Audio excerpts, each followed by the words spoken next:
The next set of values are the marketplace building blocks, or the values of fair return. Again, there are only 4 of them, but understanding them and how they work in the hierarchy of organizational values is critical to sustainable growth. Let's first establish why they're important. If Web 1 gave everybody an internet connection, Web 2, the social era, gave them all a microphone. The social media companies also rewrote their missions to start with why. They wound up transcending their market in ways they didn't initially intend. Here are the brand purposes of 3 social media giants circa 2016, roughly the apex of Web 2 as an operating principle for the internet. To make the world more open, connected, Facebook. To give everyone the power to create and share ideas, Twitter. To give everybody a voice and show them the world, YouTube. Sounds good, right? Nobody made it easier to connect, share, and discover than Facebook, which by the end of the last decade had penetrated nearly 3/4 of the global population.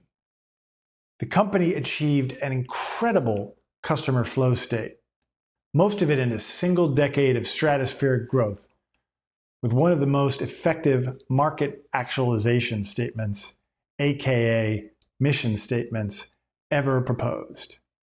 To make the world more open, we make it easy to connect, share, and discover. It was an artfully constructed mission presenting a clear human need, openness, fulfilled by business values, connectivity, sharing, discovery. Facebook even figured out how to measure and monitor their mission statement. With the help of the Appen Institute, they recruited a cadre of users to rank 1 to 5 every piece of content in their Facebook feed across 3 simple questions. Does it give you information you want? Does it make you feel connected? Does it entertain you? Rinse and repeat. It was a massive human intelligence gathering operation. No company had ever measured its mission on such a grand scale. With each piece of content ranked by core values, accessibility, connectivity, entertainment, Facebook also refined their newsfeed, creating a Pavlovian content delivery apparatus that now delivers a fire hose of what we want with pellets in a bowl consistency. Ah, more stuff I like. And there's the rub. Nowhere in Facebook's customer surveys, or for that matter, in their original mission statement, were they seeking to ensure the information they disseminated was true or relevant. As a customer promise, making it easy to share and express what matters to you sounds right, but it isn't filtered by accuracy or authenticity. Does it give you information you want?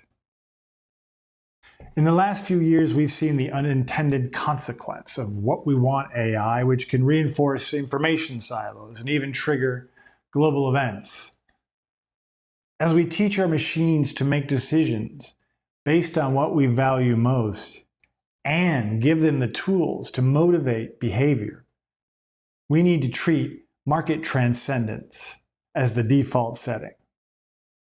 Moving humanity forward is simply the new cost of doing business. We need to measure whether our values are fulfilling not just the needs of humans, but also humanity. And that requires a discussion of values. Connectivity was the dominant value of the social media era, but should authenticity come first? What about privacy, relevance? Which value is most important? Does anything rank higher than advancing the human condition? Since value centrism is a theory of design, we can leave aside for the moment whether moving humanity forward is a moral imperative. Web 3, the movement to create a more authentic, socially responsible internet, would have us believe it. But to incorporate value-centric design as a catalytic innovation process, we only need to treat the quest for transcendence as a design imperative. For business leaders, market transcendence is simply the true north of a growth mindset. Once a product, brand, or business actualizes a marketplace, becoming everything it is capable of becoming, design then needs to serve a higher goal, beyond itself and beyond its market. Understanding this and planning for it with intention is the key to sustainable growth. In the social marketplace, a more intentional transcendence is also increasingly a marketing imperative. Consider again Facebook. A few years ago, even before they became Meta, the company quietly rewrote its mission statement, seeking to distance themselves from the hyper-connectivity era. At a minimum, a mission statement really ought to last through the tenure of the CEO who commissioned it. In fact, when undertaken with a clear understanding of values, the crux should last forever. But Facebook, still just a teenage startup, didn't just fine-tune copy. They fundamentally changed their brand purpose from making the world more open and connected to building community and bringing the world closer together. Rewiring the core purpose of multi-billion-dollar companies is a big deal. Synex Y is effectively your organization's founding compact. We hold these truths to be self-evident. It's not just a promise to your customers, it's the true north you need to communicate to employees, managers, investors, partners, and just plain old fans. So why'd Facebook change theirs after only a few years? Because they understood the law of the social marketplace. Within a viral, transparent, and intelligent web, the cost of disruption is all it takes to articulate a better value. Tesla has no marketing budget, no chief marketing officer, and no advertising agency. And still, they managed to disrupt the century-plus-old automotive industry by offering sleek, beautiful, and pleasurable driving experiences that are also far more efficient and sustainable. Connectivity that no longer resonates will ultimately get disrupted. Facebook knows this as well as anybody. Launched from a Harvard dorm room, they disrupted a nearly $1 billion company by offering two-way connections, adding more privacy to MySpace's offer of connectivity. Now, Facebook is the incumbent, and led by disruptors like TikTok, social media is shifting from a connection to a content-driven economy. Those aren't my words. That's marketing analyst Tom Jarvis. So, Facebook has become a value-centric designer. They confronted a better value and rewrote their mission to adapt, adopting a purpose, bringing the world closer together that lines up with what they believe they are now capable of delivering, a more intentional transcendence, or at least a nod in the right direction. Do we buy it?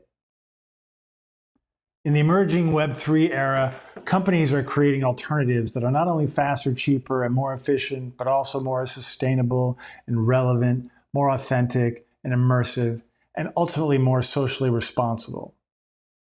In short, they seek to meet human needs with business values that transcend the marketplace. The marketplace building blocks are the values of fair return. They place your idea in a cultural context. Now that we've created the building blocks of story, we're ready to proceed further up the hierarchy and put them to work in the marketplace. Now we're in the top half of the hierarchy, the marketplace building blocks, which are concerned with values as a fair return or something with a relative worth. They outrank the storytelling building blocks because business does not end with making a good pitch. Business, brand, and product design all benefit from a unique hierarchy of values that does not end with value prop. In fact, within the hierarchy, Y, the lead cultural value, is not just outranked by the market values of actualization and transcendence. Even before a business can capture those higher values, it needs to fulfill the customer values, acquisition, and retention. In the hierarchy of organizational values, customer values establish both viable products when what you do and why you do it converge in a sustainable exchange, and lovable products when they do so with maximum resonance.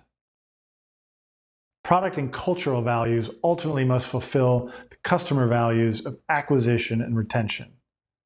Companies may take years to achieve their maximum lovable product, but if they want customers to come back, they need to establish a clear rationale for loyalty on day one. They do that by creating product roadmaps that articulate successfully better customer values. Product roadmaps codify those values. Viable and lovable products are tangible stand-ins for the values of customer acquisition and retention. The minimum viable product is the first one capable of acquiring customers, and the most lovable one is the product most capable of retaining customers. Those are the values of fair return. A single product iteration can have attributes or values that can make it both viable and lovable. However, since the customer values of acquisition and retention are best understood within the context of product road mapping, this exercise places viable product in the alpha position and lovable product in the omega. We are now envisioning how to inspire action and loyalty, so need to understand growth within the context of a release strategy. The idea is to create a product roadmap assigning each new iteration both acquisition and retention values. These values should explain, 1, why customers acquire each new release, and 2, why they become successively more loyal. Indeed, it helps to do this with a close study of Fogg's persuasive design methods. With your product team, draw 6 or 4 or 8 boxes on a whiteboard. Label the first one viable product, now, and describe it. Then describe both its acquisition value and its retention value. The acquisition value may be just-in-time delivery. You can get it there faster than anybody else. The retention value may be ease of use. You make the experience easier than anybody else. Just-in-time delivery might be what motivates the initial exchange, but your lovely purchasing experience will contribute to their returning with a smile on their face. Now add version 2, version 3, etc., with the final one labeled most lovable product. The version of your product that captures maximum loyalty.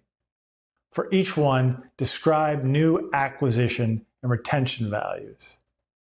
In version 2, perhaps you introduce zero carbon footprint delivery, and in version 3, drone delivery. Just keep in mind that market transcendence, establishing a macro cultural fit that transcends your individual market, is the ultimate value. So in this exercise, your most lovable product should envision the version that articulates your product's broader cultural context. Got it? The assignment is designing with values. Create a product roadmap that describes the acquisition and retention values of each new release, culminating with a version of your product that transcends your market. Which takes us into the final tier, the pinnacle of our hierarchy. Market values are greater still than customer values because this is where you have moved enough customers to make a market impact. The penultimate value in the hierarchy of organizational values is market actualization, or the scalable fulfillment of human needs with business values. If self-actualization is realizing your personal potential, market actualization is realizing your market's potential, also known as product market fit. It is when what you do and why you do it converge in growth. You've scalably solved a customer pain point. Your product has become all it can be, and you're ready for a new product, M&A, maybe even an exit. The ultimate value, the top of the hierarchy, and the true north for all great leaders is market transcendence, when your product or service becomes the macro indicator and why the marketplace changes. This is cultural fit, or even cultural transcendence, when your product, brand, or business leaps the bounds of its marketplace. This is the part of the hierarchy of organizational values where we need to grapple with what we are leaving behind. A legacy operation is a system that can be passed on to successive generations.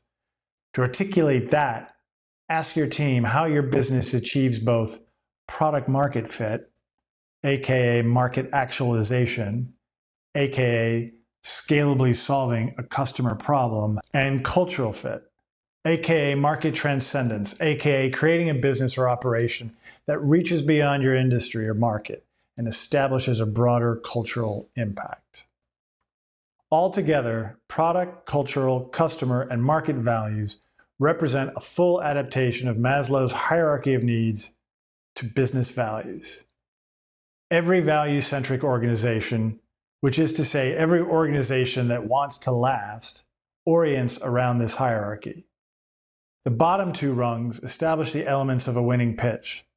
The top two put that pitch to the test, establishing viable plus lovable products and market plus cultural fit.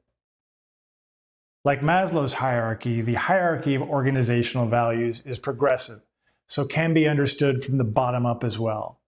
From least to greatest, the hierarchy provides 4 types of values. Product values, including unique benefits and distinctions, problem solution, why now, and opportunity. Cultural values, the why, how, what, and who values that drive mission, value proposition, and brand narrative. Customer values, the exchange that acquires customers and the growth vision that retains them. And last but not least, market values, the fulfillment and transcendence of the marketplace. Progressively mapped within a hierarchy, these 4 tiers of values will help any leader better communicate why their organization matters. Product launches, marketing campaigns, pitch decks, customer experiences, really any business undertaking that needs to culminate in positive action and behavior benefits from understanding a simple progression. Honing product values into story values that unlock customer and market values. Take a moment to marinate on the utility of the hierarchy. It's easy to wrap around your organization because it's a discovery process every leader benefits from. Each tier represents core pillars in the design of your business. They should be codified and continually measured. And once we establish feedback loops to monitor our values with both empirical metrics to measure how users engage and empathic metrics to measure why, we can build growth models. Values to metrics to models. That's how financial and business models are designed.